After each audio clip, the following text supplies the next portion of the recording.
Hey, it's Bill Gross, the LA probate expert. And is the housing market crashing? I don't see it. I see a lot of headlines, but I don't see the facts.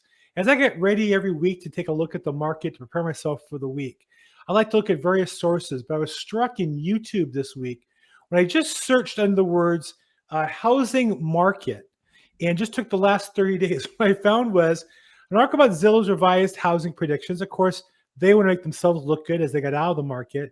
Here's millennials boycott the market, boycott, no doubt, until the housing prices crash.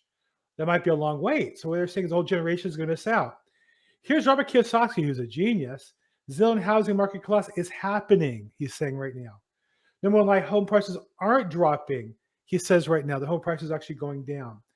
Now, it might be true that the Fed's policy might not be good, but housing market bad, bad, bad.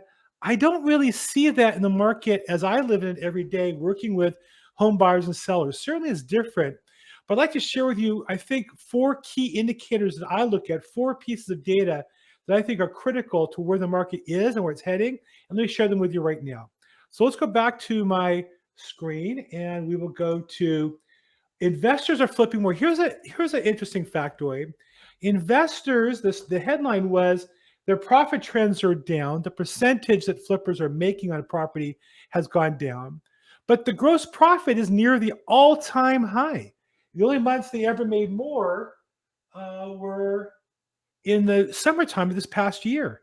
And so what this means is there's more competition than ever for flippers buying a house to fix and flip. Usually you buy it and put in 20% or more of the value of the purchase price to improve it, and then bring it to the retail market as a way to add inventory. And as a percentage of profit goes down because the home prices are going up, their gross profit. What it means is a flipper who maybe would have bought and sold a property for $400,000 last year or early this year and made a $40,000 profit is making a $40,000 profit on a $500,000 home. Now, profit includes its carrying costs. You might say it's riskier. I wouldn't disagree, but it does show that they're still making the same profits as they were before. And so clearly, these are people who are buying a property. They're investing their money in the rehab costs. They're putting their time into it. On average, these properties turn over in 6 to 9 months, and they're still making almost record profits, including last month. So I don't see the market there changing all that much. Next, take a look at the home buyers who are bidding on the property as recently as November. This is from Redfin. And the headline they scream is, the bidding war rate drops below 60% for the first time. Well, it had climbed up to over 40% back during the pandemic for the first time ever. And it's down to 60%. Still, this is really high by historical standards, meaning that over half the time on a property, there's more than one bidder. And in my experience as a listing agent, that's great. As a buyer's agent, it's disappointing. It tells you there's still very healthy demand, despite the headline scream. Look, only were the bidding wars over 3/4 of properties for a short period of time from January this year to maybe the summertime. And ever since, it's been below 62%. So we're really in the same range we've been all year, and even would be record times, except for the second part of the pandemic last year. So again, the bidding war statistics would show the market still is very healthy on what I call retail buyers buying property. Another factor to look at would be home sale prices overall.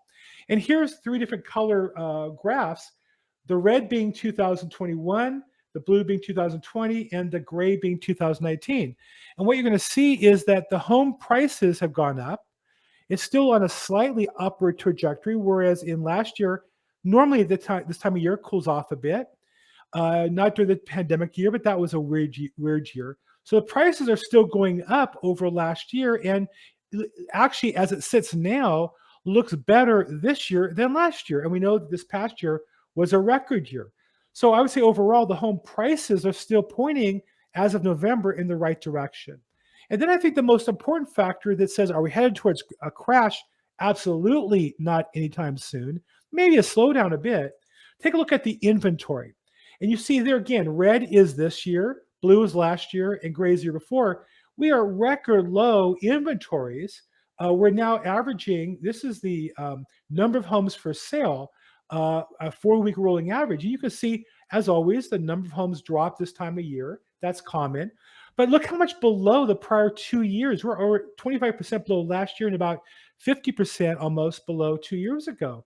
So if we don't have inventory, you can't have a market crash. By definition, a market crash is more houses than you have buyers. And we clearly are not in that situation. And the trend line, if anything, if you look at it, shows the inventory going down, not up. In order to think that we would be ending a crash, you'd see the inventory numbers going up towards 2020, towards 2019. That's not the case at all. So based on all those factors, it looks, based on the data, that we don't have a crash in sight. Now, let me give you a couple other pieces of information that are important. Days on market has been also staying steady at about 26 days, average days on market. And about 42% of all homes are getting an escrow within 2 weeks. So still, for the most part, homes are going on the market and then going into escrow in about a 2-week time period. Another factor is the homes being bid at or above the list price. That number still is about 40, 50%. And the average list price, sell price to list price, is still over 100%, slightly, 100.4%, meaning a house listed for $1 million today is going in escrow in about 2 weeks, half the time, and selling for $1,040,000 with an average market time of 26 days.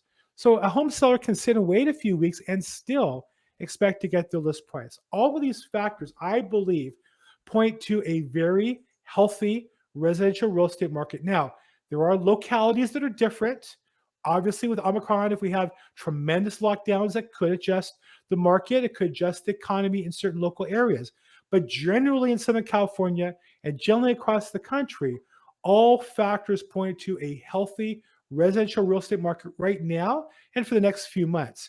As long as rates stay about where they are and the economy stays about where it is, we would expect the current trends of low inventory and high buyer demand to keep the market moving along at a healthy pace in the long run. So if I can help at all, Bill Gross, 310-210-0008.